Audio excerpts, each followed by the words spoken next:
Yo, what is happening, folks?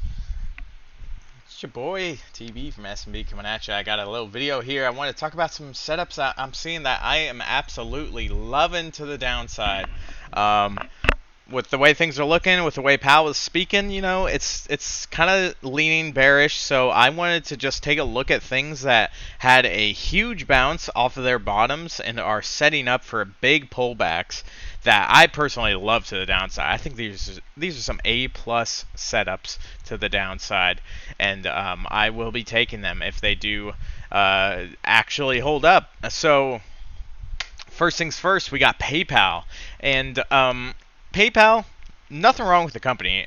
I think it's long-term great at this price. I just think short-term price action is going to lean on the side of high interest rates is just not good for these fintech stocks. I mean, you could look at Square, you could look at SoFi. These fintech stocks are just getting hammered, and these aggressive interest rate hikes are just such terrible headwinds for these fintech companies. And I love these companies to the downside. Obviously, there were great buys down here at 70, but PayPal, I mean, it had fantastic earnings, but we're in the bear market, folks.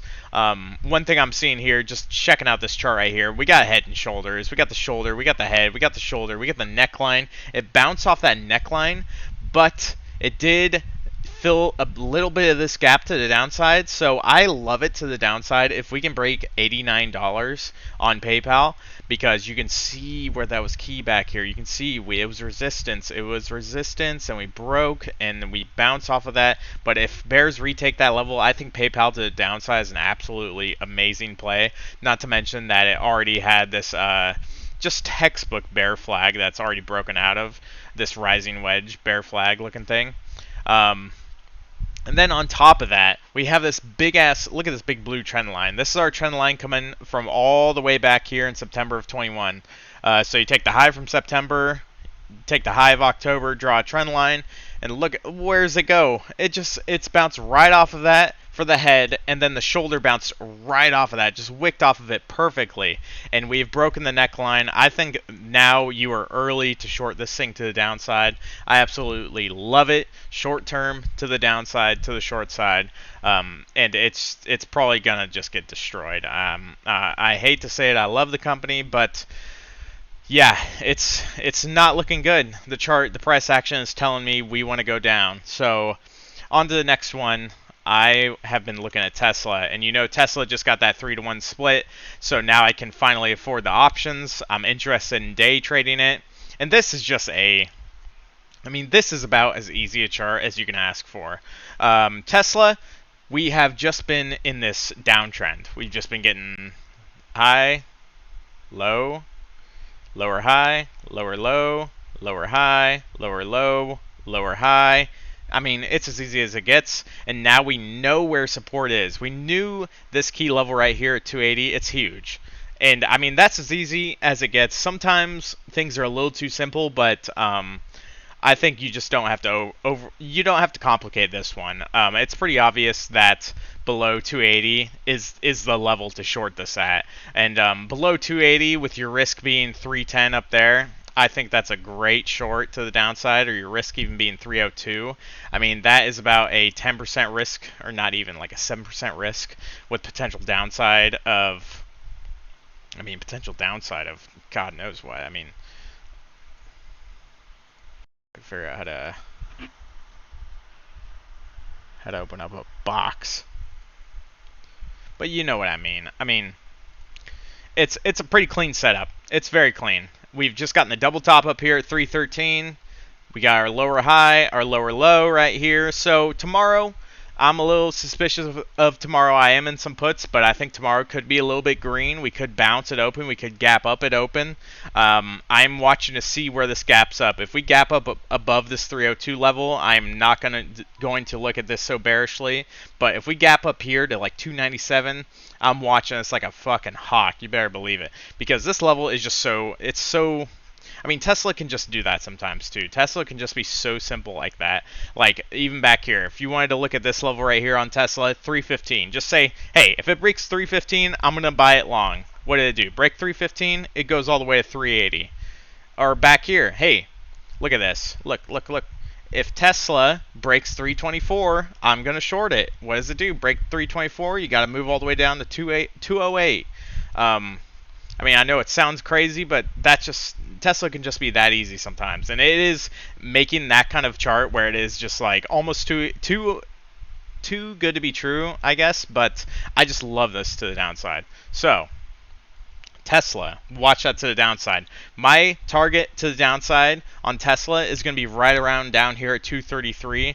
I think it's going to come down to this range, consolidate further before we see any real dump or any real pump off of that. But I absolutely think Tesla is definitely at least coming down to 233, if not 230.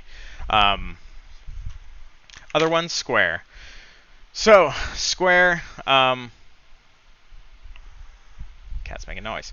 Square has just been doing this thing where it tends to make the easiest looking chart in the world, and then you look at it and you think, oh, that was way too easy. But then you're like 10 days later and you're like, wow, that was a great chance to take that.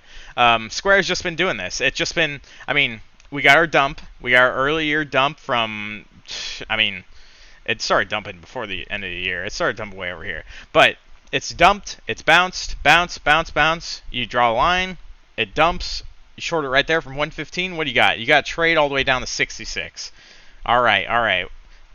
Now I'm getting a little worried, you know. Square's bouncing, it's bouncing, it's bouncing. You draw a trend line, you're getting your lower highs, your higher low, consolidating. We're in a downtrend. You draw your trend line, you break the trend line. What do you get? You get a short from 84 all the way down to 57. So now, what is Square doing once again? The exact same goddamn thing. It's making another bear flag. It's in a downtrend. We got our lower high, just barely. It's almost a higher high, but it only wicked up, so I'm not counting that as a higher high.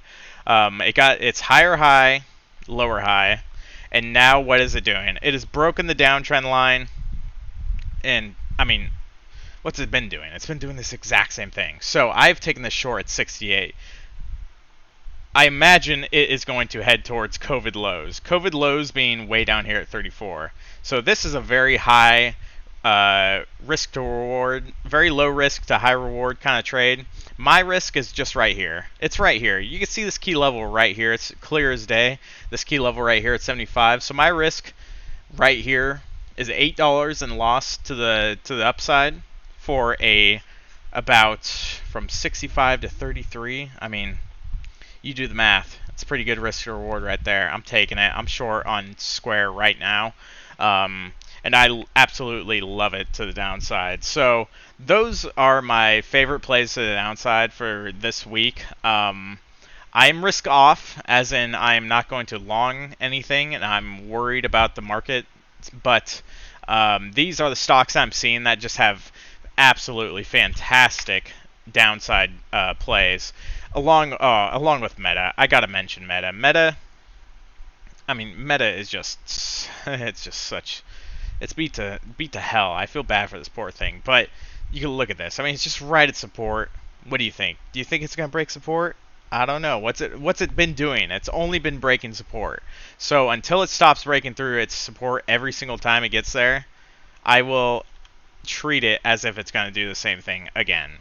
And it is looking like it's going to do the same thing again.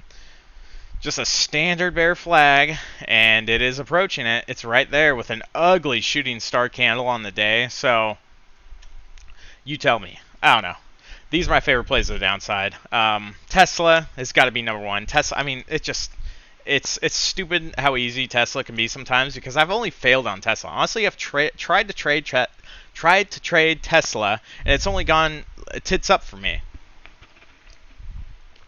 But now, I'm seeing this setup that's clear as day, and I'm almost too worried it's too obvious, really, because market makers will do that.